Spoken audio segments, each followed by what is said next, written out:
musikерong Pinoy sa UK sa fundraising event para matulungan naman ang mga biktima ng lindol sa Nepal. Ginamit po nila ang mga musika para sa mga sinalanta ng lindol at mula po London may balitang global si Rose Clarinal.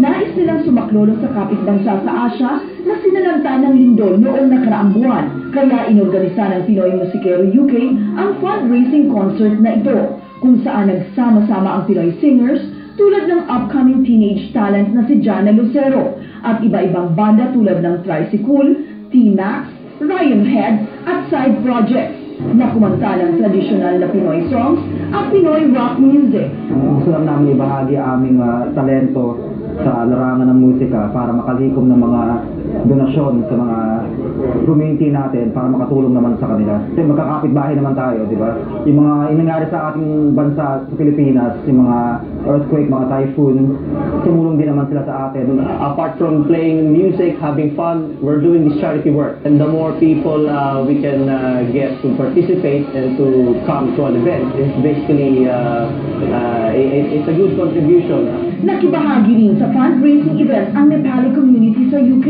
na nagpamalas ng tradisyonal na sayaw at kanta. Nagpasalamat din ang Nepali community sa tulong ng mga Pinoy.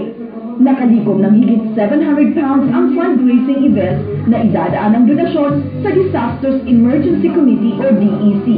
Rose Clarinal, ABS-CBN News, London.